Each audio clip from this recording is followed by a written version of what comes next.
अस्सलामुअलैकुम, बोल न्यूज़ में खुश आमदेद। मैं हूँ सहर फातमा और मैं हूँ महरुख शहरियार। बुलेटिन का आगाज करेंगे बड़ी खबर के साथ। अमेरिका, बरतानिया, ऑस्ट्रेलिया और यूरोप के कई ममालिक में IT सर्विसेज मुतासर हो गई हैं। स्टॉक मार्केट्स, एयरपोर्ट समेत बेशतर इंडस्ट्रीज में काम बंद हो गया है। ऑस्ट्रेलिया, जर्मनी, नेदरलैंड्स और भारत के एयरपोर्ट्स पर भी परवाजें ताखीर का शिकार हैं। बरतानिया में ट्रेन सर्विस भी मुतासर है। बिल्कुल, बरतानवी मीडिया स्काई न्यूज़ की नशरियात भी ऑफर हो गई। हुकाम ने बताया कि तकनीकी खराबी के बायस IT सर्विसेज मुतासर हुई हैं। माइक्रोसॉफ्ट भी समझने से कासिर रहा। माइक्रोसॉफ्ट सार्फिन की स्क्रीन नीली पड़ गई। स्क्रीन पर आने वाला पैगाम सार्फिन को सिस्टम रीस्टार्ट करने की हिदायत दे रहा है। माहिरीन खराबी दूर करने और वजूहात जानने की कोशिश कर रहे हैं। और माइक्रोसॉफ्ट में टेक्नोलॉजी खामी के बाइस मुतादिद ममालिक में सार्फिन मुतासर हैं, लेकिन पाकिस्तान में तमाम एयरपोर्ट्स और एयरलाइंस के जो फ़िज़ाई ऑपरेशंस हैं वो मामूल के मुताबिक जारी हैं। पाकिस्तान में किसी भी हवाई अड्डे या एयरलाइंस की शिकायत फ़िलहाल मौसूल नहीं हुई है। आपको बता दें कि पाकिस्तान में काम तमाम एयरपोर्ट्स और फ़िज़ाई ऑपरेशंस पर नज़र भी रखे हुए हैं। ये अपडेट सामने सार्फिन मुतासर हैं। सलमान आवान नुमाइंदा खुसूसी हमें ज्वाइन कर रहे हैं, उनसे बात करेंगे। सलमान, क्या तकनीकी खराबी है, क्या सामने आ सका है और इसको रिकवर कब तक कर लिया जाएगा? जी बिल्कुल, इसमें अपडेट ये है कि जो प्रॉब्लम सामने आई है इसको 2017 के बाद से दुनिया की सबसे बड़ी IT प्रॉब्लम कंसिडर किया जा रहा है। इससे पहले कभी इतने बड़े पैमाने के ऊपर दुनिया भर में IT सर्विसेज मुतासर नहीं हुई थी। और जो इब्तदाई इतलात सामने आई है, जैसे कि हमने पहले कहा था, क्राउड स्ट्राइक का जो एक नाम है वो सामने आ रहा है। और क्राउड स्ट्राइक जो एक IT फर्म है, साइबर सिक्योरिटी फर्म है, उसने एतराफ़ किया है, उसने तस्लीम किया है कि कंटेंट अपडेट में गड़बड़ के बायस जो है उसका जो विंडोज का सिस्टम है पूरी दुनिया के अंदर वो मुतासिर हुआ है। और साइबर जो सिक्योरिटी है पूरी दुनिया की वो मुतासिर हुई है। क्राउड स्ट्राइक नामी ये IT फर्म, ये साइबर सिक्योरिटी फर्म है, उसको कंटेंट अपडेट की वजह से ये ग्लोबल IT इशू जो है पूरी दुनिया के अंदर सामने आया है। क्योंकि जो कंटेंट अपडेट किया जा रहा था इस साइबर सिक्योरिटी फर्म की तरफ से वो एक उसके अंदर कोई मैल फंक्शनिंग हुई है, जिसकी वजह से अब ये पूरी दुनिया के अंदर सिस्टम जो है विंडो का वो मुतासिर हुआ है माइक्रोसॉफ्ट का। और ये जो इब्तदाई इतलात सामने आई है, अमेरिका में जब स्टॉक मार्केट खुली हैं तो इस कंपनी के जो 21% शेयर हैं वो गिर गए हैं और तकरीबन $16 अरब का नुकसान जो है क्राउड स्ट्राइक फर्म को उठाना पड़ा है। दूसरी तरफ दुनिया भर के हवाई अड्डों पर, एयरपोर्ट्स पर खासतौर पर जो सर्विसेज हैं मुतासिर हो रही हैं, लेकिन उसके साथ साथ उनको बहाल करने की भी कोशिश की जा रही है। बहुत सारे शॉर्टली बस ये बता दीजिएगा कि एशिया के ममालिक भी इसमें शामिल हैं? जी बिल्कुल, नई दिल्ली एयरपोर्ट की मैं बात कर रहा हूँ। वहाँ पर हमने देखा है कि पूरे एयरपोर्ट को, दिल्ली एयरपोर्ट दुनिया के बड़े या मसरूफ तरीन एयरपोर्ट्स में शुमार होता है। वहाँ पर ऑपरेशंस जो है मैनुअल रन किए जा रहे हैं। लेकिन अच्छी बात यह है, पाकिस्तान में हमारी जिन जराये से बात हुई है उनका कहना है कि पाकिस्तान में फिलहाल ऐसी कोई इत्तला नहीं, लेकिन सूरत हाल के ऊपर कड़ी नजर रखी गई है। पाकिस्तान में कोई एयरपोर्ट या कोई एयरलाइन जो है वो अब तक की इत्तलात के मुताबिक मुतासिर नहीं हुई। ठीक है, अच्छी खबर यह है कि पाकिस्तान इससे अभी तक मुतासिर नहीं हुआ है। अपडेट करने के लिए बेहद शुक्रिया आपका सलमान। आगे बढ़े और आपको बताएं कि वज़ीर आला पंजाब मरियम नवाज शरीफ मुखालफीन पर बरस पड़ी। कहा मुजरिम को लाने के लिए आइन रीड राइट किया गया। कहा जा रहा है 15 दिन में PTI में शामिल हूँ, जो मांगा नहीं वो अता कर दिया गया। सुप्रीम कोर्ट का फैसला हैरान कुन है। जजेस से अपील है कि मुल्क को चलने दे। जिसको वापस लाना चाहते हैं वो कौम के मुजरिम हैं, ज़मीर के मुताबिक नहीं, आइन और कानून के मुताबिक फैसले करें। वो कौन लोग हैं जिनको तरक्की करता मुल्क अच्छा नहीं लगता। हुकूमत अपने 5 साल पूरे करेगी। किसी ने गैर आइनी काम किया या अदम इस्तेहकाम पैदा करने की कोशिश की तो आइनी हाथों से निपटेंगे।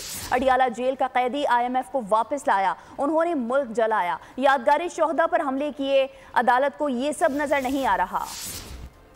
शख्स को आप वापस लाना चाहते हो, वो शख्स इस कौम का मुजरिम है। इंशाअल्लाह ताला ये हुकूमत 5 साल पूरे करेगी। किसी ने इसको डिस्टेबलाइज करने की कोशिश की, किसी ने रखना डालने की कोशिश की, किसी ने पॉलिटिकल इंस्टेबिलिटी लाने की कोशिश की, तो उसके साथ आईनी हाथों से निपटा जाए। तो मैं हैरान हूँ जब ये सुप्रीम कोर्ट का डिसीजन आया जिसमें उन्होंने वो कुछ भी अता कर दिया जो मांगा ही नहीं गया था उनसे। सुप्रीम कोर्ट के जजेस से ये अर्ज करना चाहती हूँ कि चलने दो इस मुल्क को। आप कहते हैं कि हम अपने जमीर के मुताबिक फैसले करते हैं, आपको जमीर के मुताबिक फैसले नहीं करने होते, आपको आइन और कानून के मुताबिक फैसले करने होते। जब इस मुल्क में अवाम की जिंदगी में बेहतरी आती है, तरक्याती काम होने लगते हैं, महंगाई कम होने लगती है, चंद अफराद का एक टोला बैठकर कोई ऐसे फैसले कर देता है जिससे तरक्की का जो अमल है या वो रुक जाता है या वो रिवर्स हो जाता है। बड़ी खबर आपको देंगे, एडहॉक जजेस तैनाती का मामला। बड़ी खबर इस वक्त ये सामने आ रही है कि एक और जज ने भी इस मामले पर माजरत कर ली है। जुडिशल कमीशन का इजलास, जस्टिस मजहर आलम मियां खेल ने भी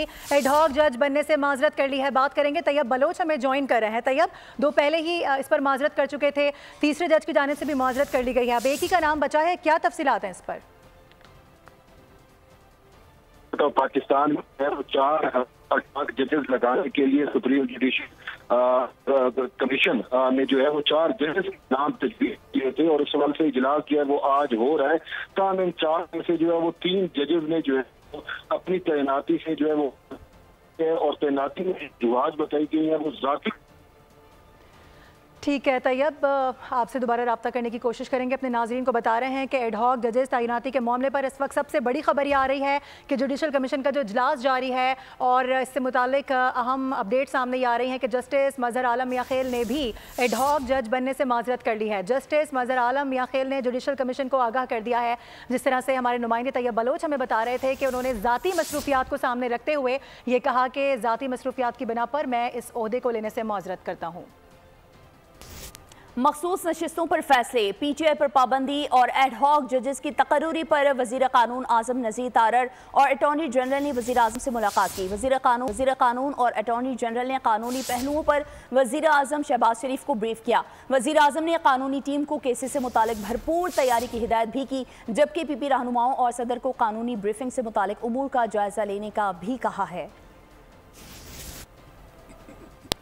आपको बताएं, मखसूस नशिस्तों से मुतालिक फैसले के बाद सियासी माहौल गर्म हो गया है। वज़ीर आज़म ने इत्तेहादी जमातों के साथ मुशावरत का आगाज़ कर दिया है। इस हवाले से नून लीग ने पीपल्स पार्टी के रहनुमाओं को एतमाद में लेने का फैसला किया है, जबकि ज़राए ऐसा बता रहे हैं कि दोनों जमातों के मुज़ाकरात आज ऐवान सदर में होंगे। सदर आसिफ अली जरदारी भी मुज़ाकरात में शरीक होंगे।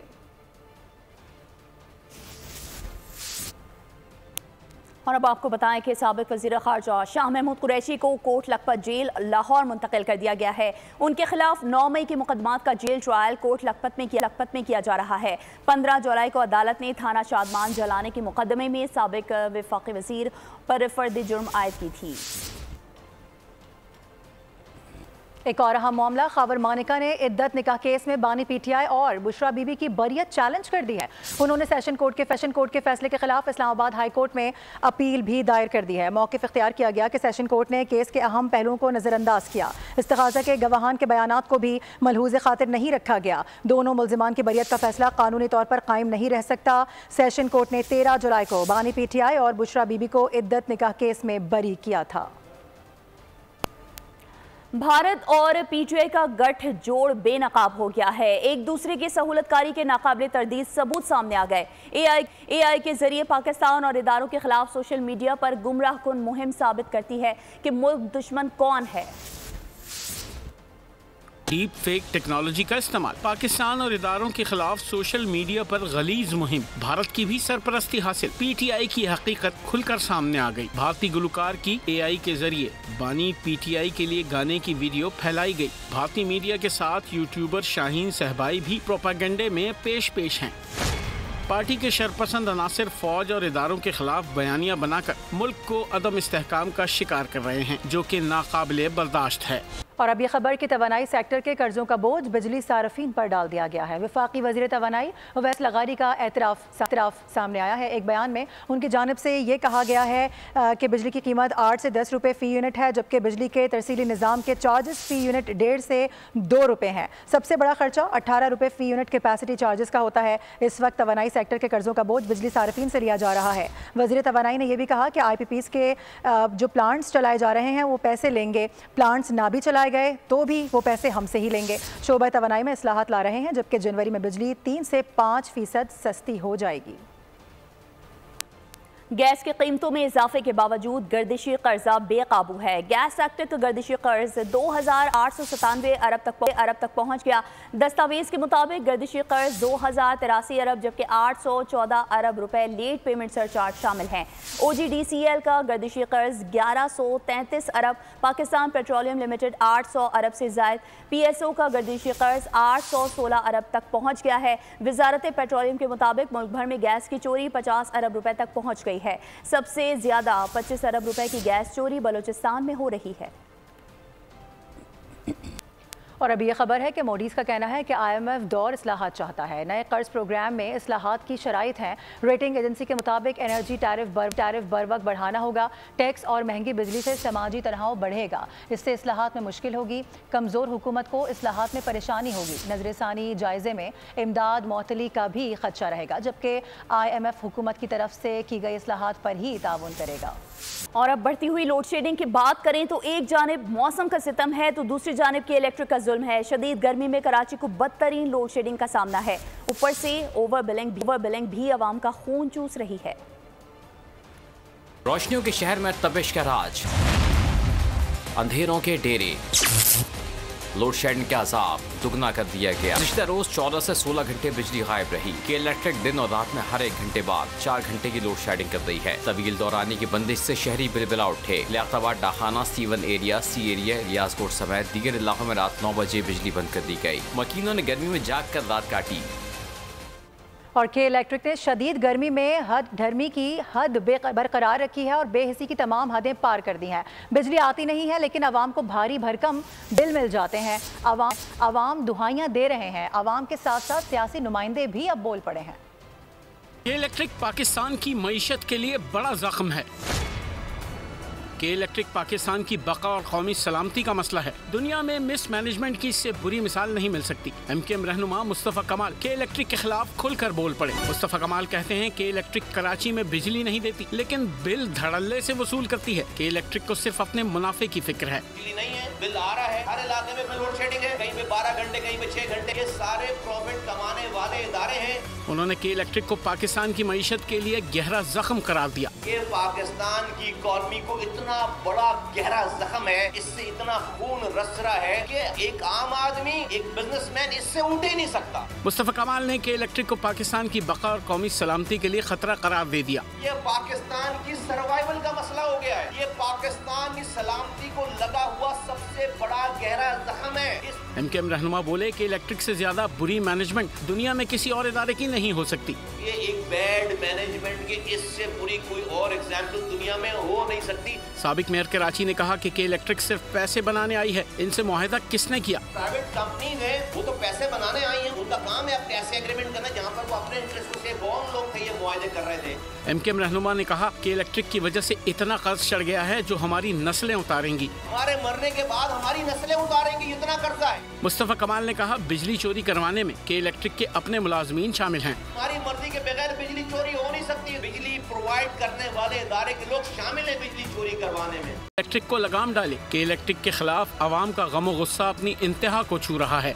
और अब कुछ मौसम की बात करें तो कराची में समुद्री हवाएं बहाल होने से शदीद गर्मी की लहर में कमी वाक़ हो गई है। सुबह के वक्त मुख्तलिफ इलाकों में बूंदाबांदी से मौसम खुशगवार हो गया, ताहम बारिशों के लिए मजीद इंतजार करना पड़ेगा। समंदरी हवाओं की बहाली शदीद गर्मी में नरमी का सबब बनी। शहर का मौसम कदरे बेहतर हो गया। सुबह के औकात में होने वाली बूंदाबांदी ने भी मौसम पर असर दिखाया। महकमा मौसमियात ने मज़ाफ़ाती इलाकों में हल्की बारिश या बूंदाबांदी का इम्कान जाहिर कर दिया, ताहम भरपूर बारिश का फिलहाल कोई इम्कान नहीं। सरदार सरफराज कहते हैं कराची वाले मजीद इंतजार करें। कराची में आज मज़ाफ़ाती इलाकों में आप एक्सपेक्ट कर सकते हैं थंडर सेल्स बने और किसी जगह पर कहीं पर लाइट रेन हो जाए, किसी जगह पर ड्रिजल हो जाए। ड्रिजल तो खैर शहर में भी कहीं भी हो सकती है, शाम में और रात में उसके ज़्यादा चांसेस होती हैं। जैसे गुज़श्ता रात में ड्रिजल हो गई थी। गुज़श्ता रोज़ भी शहरियों ने शदीद गर्मी का सामना किया। गर्मी की शिद्दत 50 डिग्री सेंटीग्रेड तक रिकॉर्ड की गई थी। खबरों का सिलसिला जारी है, वापस आएंगे एक ब्रेक के बाद, हमारे साथ रहिएगा।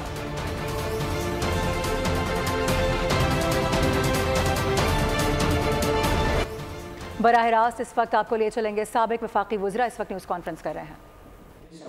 बिजनेस कम्युनिटी का फ़र्ज़ है कि ये इस अपने फ़र्ज़ को जो है अदा करे, ईमानदारी से अदा करे। फेडरेशन ऑफ पाकिस्तान के हर शहर में कराची चैम्बर भी है, लाहौर चैम्बर भी है, पेशावर चैम्बर भी है, इस्लामाबाद चैम्बर भी है, गुजरात चैम्बर भी है, रावलपुर भी है, मुल्तान हर शहर में, हैदराबाद चैम्बर भी है, क्वेटा चैम्बर भी है, खैरपुर चैम्बर भी है, तुर्बत चैम्बर भी है। हर छोटे से छोटे जगह पे चैम्बर मौजूद। हर चैम्बर को मैं आज अपने पेट्रन चीफ को कहता हूँ जिम्मेदारी कि वो शहर के लिए जैसे जो है वो एक मशक़-ए-राह बने पूरे शहर के लिए। कि मैंने हमेशा कहा कि जब तक बिज़नेस कम्युनिटी आगे नहीं चलेगी, मुल्क आगे नहीं चलेगा। आज मैं बुनियाद रखने यहाँ आया था कि नेशनल जो है इकनॉमिक पॉलिसी और बिज़नेस डेवलपमेंट थिंक टैंक, कि हमारे मुल्क की जो इकनॉमिक पॉलिसी हो और बिज़नेस डेवलपमेंट हो, उसके थिंक टैंक की मैं आज बुनियाद रखने यहाँ आया था। तनवीर साहब ने मुझे नई जिम्मेदारी देने की बात कर दी कि मैं बिज़नेस कम्युनिटी को लीड करूँ। मैं हमेशा आप लोगों के साथ रहा हूँ और हमेशा आपके साथ हूँ, आप लोगों का हिस्सा हूँ। आप हमारे पेट्रन इन चीफ हैं। आपकी इज़्ज़त और हम सब की इज़्ज़त इसमें है कि हमारा मुल्क तरक्की करे। मैं इन अल्फाज के साथ शुक्रिया अदा करता हूँ वैसे तनवीर साहब का, पूरे UBG, पूरी फेडरेशन का, कि जो जिम्मेदारी आप मुझे दे रहे हैं। मेरे लिए दुआ करें कि आप लोगों को लीड करने की अल्लाह मुझे सलाहियत दे और अल्लाह मुझे ईमान दे। और इस जो है इस सफ़र पे जो है वो हम सब पाकिस्तान की कामयाबी के लिए, पाकिस्तान की बका के लिए और पाकिस्तान की तरक्की के लिए हम सब इकट्ठे होकर चलें। हमारा ना कोई पॉलिटिकल इंटरेस्ट है, ना हमारा कोई इंटरेस्ट जो है वो मुल्क की, सिर्फ हमारा इंटरेस्ट सिर्फ एक है और वो है हमारा मुल्क और उसकी तरक्की। लाहौर में साबिक वफाकी वज़रा गौहर एजाज और SM कॉन्फ्रेंस कर रहे हैं। आगे बढ़ेंगे, आपको बताएं CTD पंजाब ने उसामा बिन लादेन का करीबी साथी गिरफ्तार कर लिया है। गिरफ्तार दहशतगर्द अमीनुल हक अलकायदा का सरकर्दा जंगजू है। मुल्जिम का नाम अक़वाम मुत्तहिदा के आलमी दहशतगर्दों की फहरिस्त में भी शामिल है। पुलिस ने मुकदमा दर्ज करके तफ्तीश शुरू कर दी है।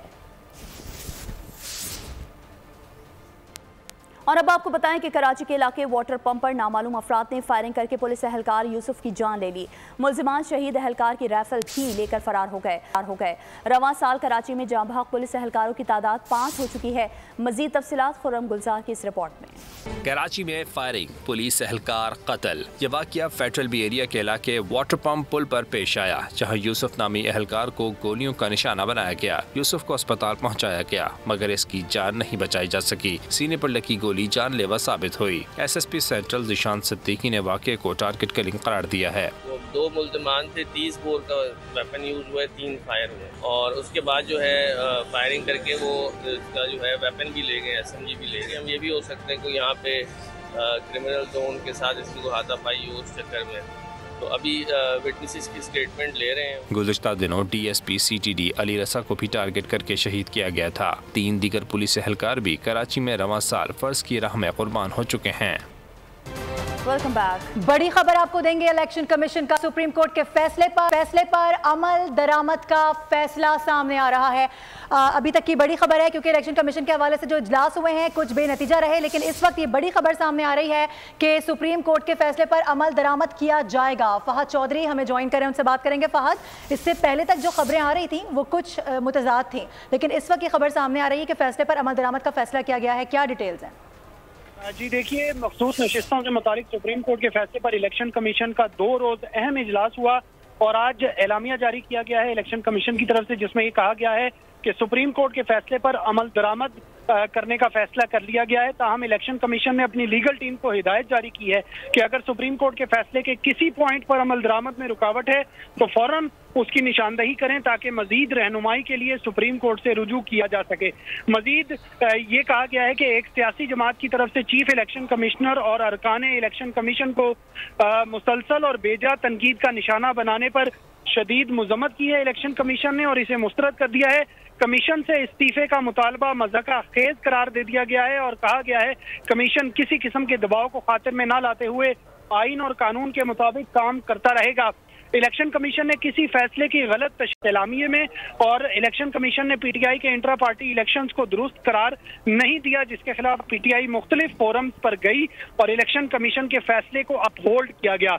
एलामिये में कहा गया है कि PTI के इंट्रा पार्टी इलेक्शंस वैलिड नहीं थे, जिसके लॉजिकल कॉन्सिक्वेंसेज में इलेक्शंस एक्ट के तहत उनसे बैट का बल्ले का निशान वापस लिया गया। ये कहा गया है इलेक्शन कमीशन की तरफ से जिन 39 MNAs को PTI का MNA करार दिया गया, उन्होंने अपने कागजात नामजदगी में PTI से एफिलिएशन जाहिर की थी, जबकि किसी भी पार्टी का उम्मीदवार होने के लिए पार्टी टिकट और डिक्लेरेशन रिटर्निंग अफसर के पास जमा करवाना जरूरी होता है। जिन 41 उम्मीदवारों को आजाद डिक्लेयर किया गया, उन्होंने ना तो अपने कागजात नामजदगी में पीटीआई का जिक्र किया और ना पार्टी की एफिलिएशन जाहिर की। जी ठीक है फहद चौधरी, बड़ी खबर से आप हमें आगाह कर रहे थे, बेहद शुक्रिया आपका। इसी के साथ बुलेटिन से फिलहाल इतना ही। मजीद खबरों और अपडेट्स के लिए विजिट कीजिए हमारी वेबसाइट boldnews.com और देखते रहिए बोल्ड न्यूज।